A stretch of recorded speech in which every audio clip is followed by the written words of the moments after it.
Hey everybody, this is Fago Franklin III with Newsstitched Media. Today I am joined by former NBA ref Derrick Stafford. How you doing today, buddy? I'm doing great. How about yourself? I can't complain, can't complain. Before we get into your journey about being an NBA ref, can you give my viewers some words of encouragement for today?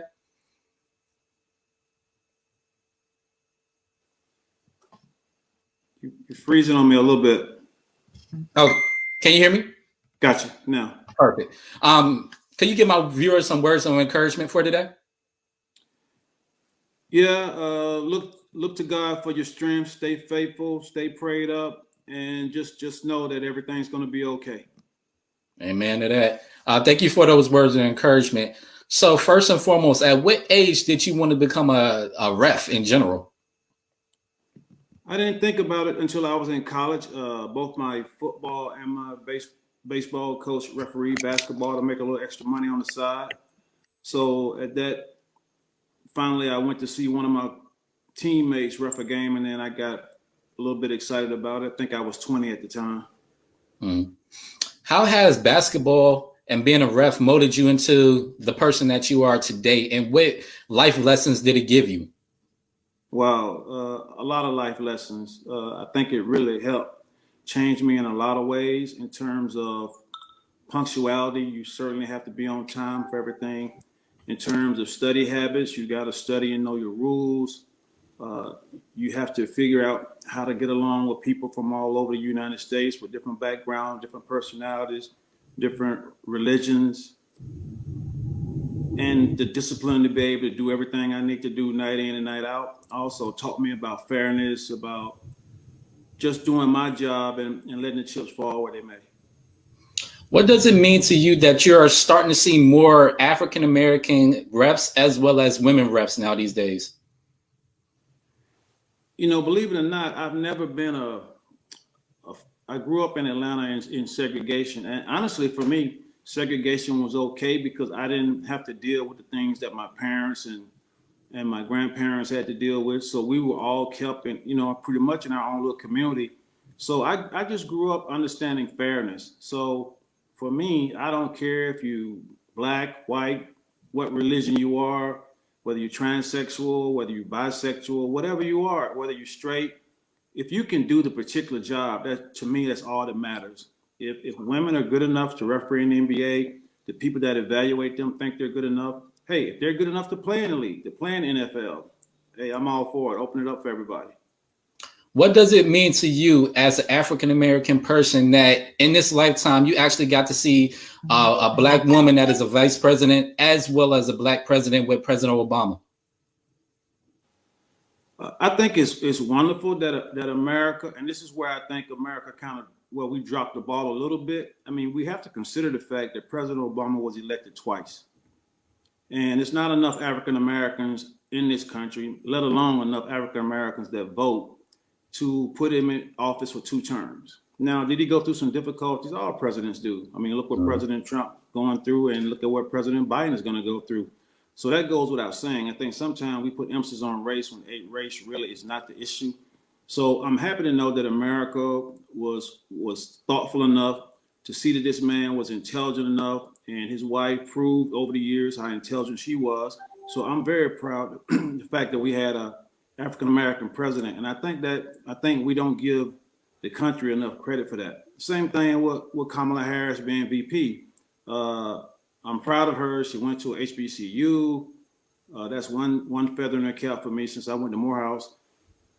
And I think here again, if the majority of the people in the United States were racist, I don't think they would have voted for Biden because they would not have wanted a female, number one.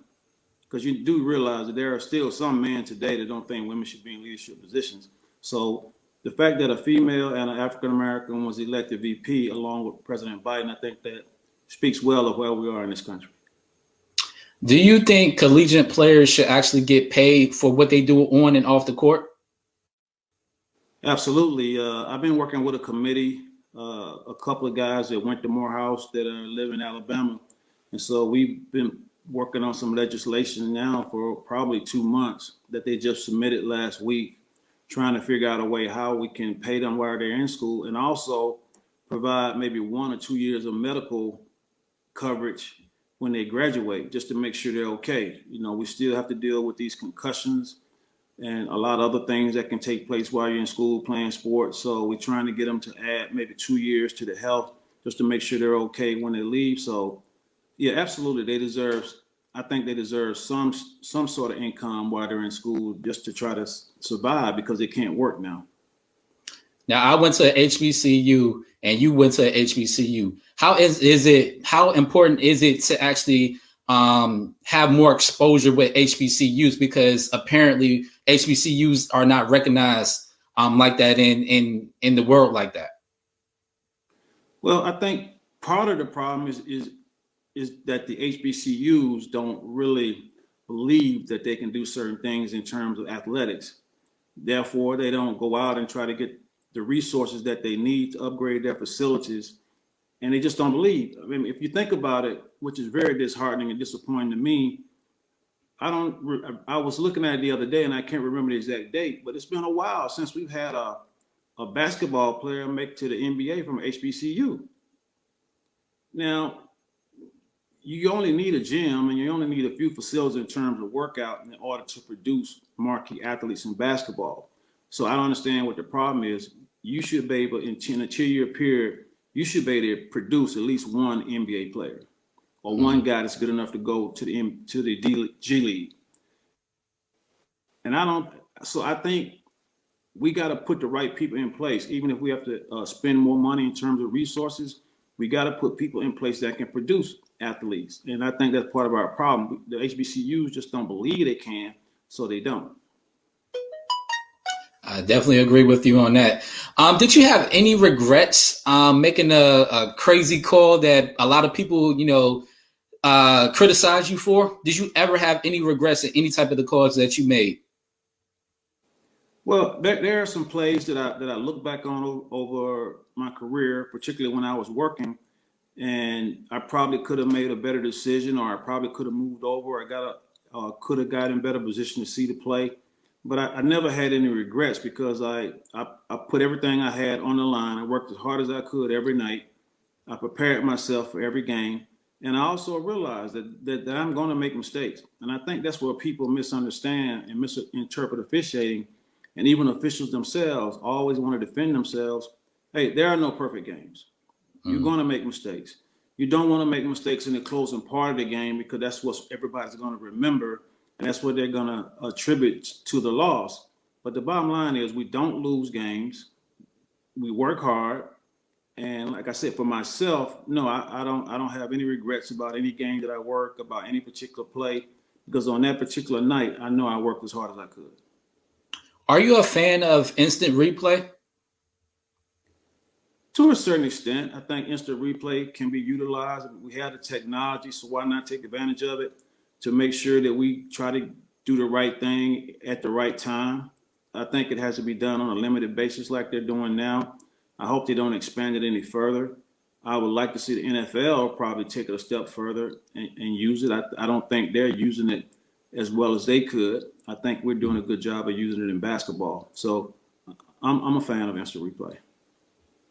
Now, what does it mean to you that you can see younger players like Kobe Bryant, Kevin Garnett, Tim Duncan, LeBron James, Stephen Curry, and more, how they have grown over the years playing for the league?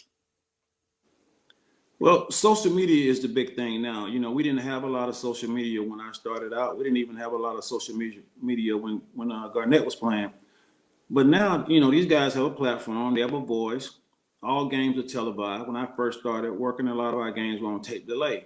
So now all games are televised. Guys are getting endorsements to being in commercials. So they're well known throughout the country. They're known more than just a basketball player. So it's great to see these guys take advantage of the platform. I think it can get a little dicey when you say too much or go over the line. So that's why they need probably good people in their camp helping them to make sure they say the right thing. But I think it's great that they now have a voice and they're recognized. What does it mean to you that a lot of people look up to you as a role model on the floor as well as just being a person in the community? I had a conversation with somebody the other day and we were talking about legacy. I really, Legacy and like what you're talking about right now, that's something that other people have to decide. I mean, if a person thinks that I've done a good job and they look up to me and want to be like me, then that's fine. That's something that they have to do. My main focus is just try to be the best person I can be day in and day out. Don't be afraid to apologize when you do something wrong. And if that puts me in a position to be a role model or a leader for somebody, then I welcome that. How have you adapted since the pandemic hit? Oh man, I'm thankful that I retired at the right time. I don't have to go through all the stuff that they're going through just to work these games. I mean, it's really, man, if people only knew the testing, the amount of testing, the family members that have to be tested. So they're going through a lot.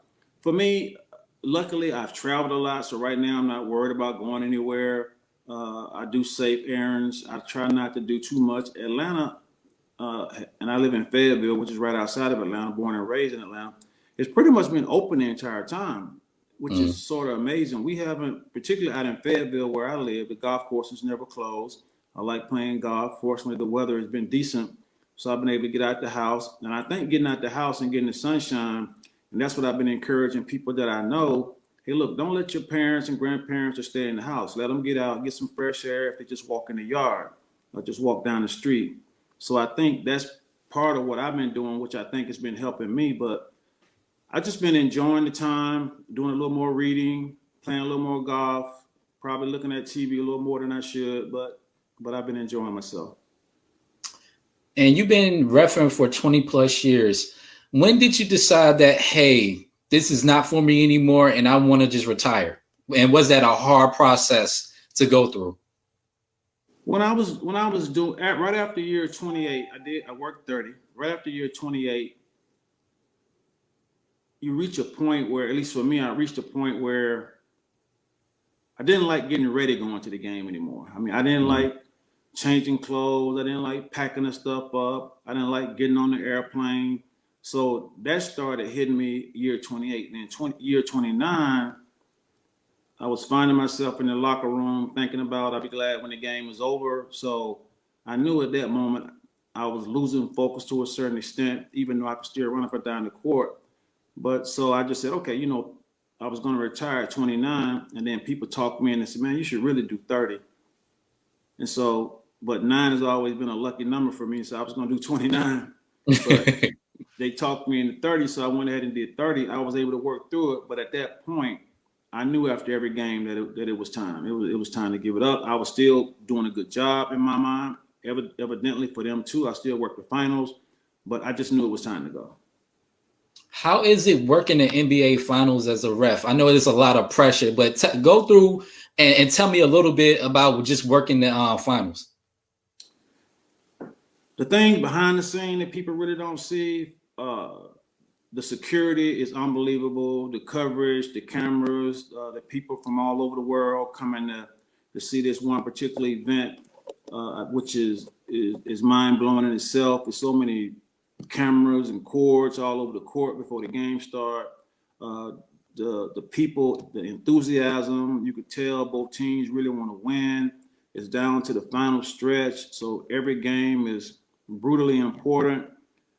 And it's just an atmosphere and a chemistry that's really hard to describe.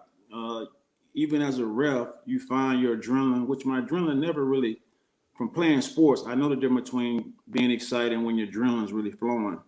But prior to an NBA Finals game, I can feel my adrenaline starting to flow a little bit just because of the atmosphere. So it's totally different. I think from the mental aspect, I feel like I had the same mental aspect in terms of this is a game, I got to work, I want to get every play right. But in just terms of the excitement, you could feel it. What advice can you give people who are actually trying to become a ref and trying to take that step forward with working in the WNBA or either NBA? The people that I talk to, and I would tell anybody the same thing, it's just like applying for any job. And here's the thing where I think people miss, and a lot of times, particularly referees, like if I wanted to be a defensive back in the NFL, I'm going to look at the defensive backs in the NFL. I want to see how fast they are. I want to know how strong they are. I want to see their body shape, their body makeup, their height, their weight. Those are the things that I would look at. Now, do I have the mental toughness? Do I have the physicality in order to do it? Do I have the mindset to remember the plays? All those things go into play. Same thing with officiating. You look at the NBA referees, that they're at the top of the profession, no matter what anybody says. Now, are there some good college referees? Absolutely. But the NBA is the top of the pedestal. So if I want to be an NBA referee, I need to look and see what's on the floor. I need to see what looks like me, or what I can develop my body into looking like, so that I can look like that person. I can look like an NBA referee. That's the first thing. You got to look like a referee. Now I'm going to spend time working on my craft, whether it's high school, college, rec ball in the summer, whatever I'm doing. I'm going to make sure I put my time in so that I can learn my plays, learn my rules. Now I should be able to be recognized by different people to show me that I'm doing well. So now once I start advancing, now I know that I'm on track to maybe at one day be one of the best in the world. What advice can you give people, and especially the young guys, about not getting into like the whole social media fiasco and just staying true to themselves? I mean, it's really a thin line, but if I was advising somebody, I would just try to make sure they understand what they're saying before they say it. I would try to get them to run it by me. Like, you can take something as simple as, like, let's use Russell Wilson as an example.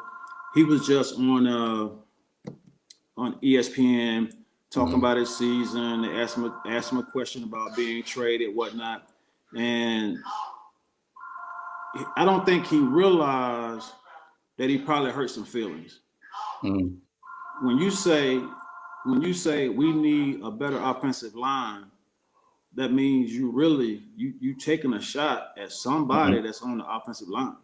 I mean, I understand what you're saying. I understand you need better protection, but you have to realize you just threw one of your teammates under the bus. And I think sometimes they don't really think things through, and sometimes they can get caught off guard, especially when you're after a game, when you're all emotional. So I can give them that. But when you've had time to think about it, season's over, you really got to be careful of the things that you say. And, and nobody's perfect, so we're going to make mistakes. But something just that simple can trigger a negative effect in their locker room for next year. I agree with you. And my last question for you before we let you go is, what team are you looking at right now to actually make a deep run in the playoffs? Well, the teams that I know are going to do pretty well, I don't know. I couldn't tell you who's going to win it. I mean, if you gave me money to bet, my decision would be no more informed than yours. But what's intriguing for me right now is I want to see how, in particular, James Harden and how Brooklyn plays in the playoffs. That's what I'm looking forward to see. I understand the regular season, especially from a player's mentality. They're trying to get through the season. They're trying to make it. They're working on certain things. They're doing things in practice to see if they can implement them in the game. But when playoff come and everything's on the line, I want to see, are they really going to be able to play defense? Because I think they can. And I just think right now they're just kind of going through the motion, win enough games, get in the playoffs because they think they can beat everybody anyway. Plus they've had a few injuries, had a major trade, which I'm sure affected.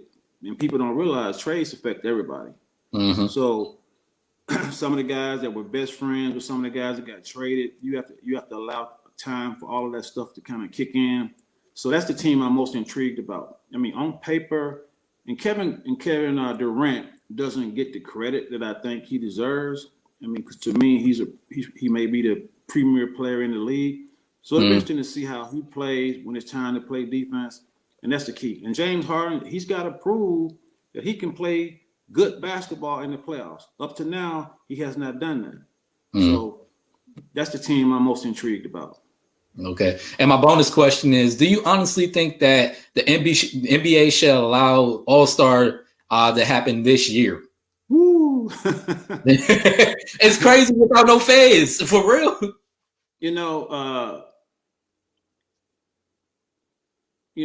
First of all, I mean, let's be honest about this. I mean, we all know it's about the money.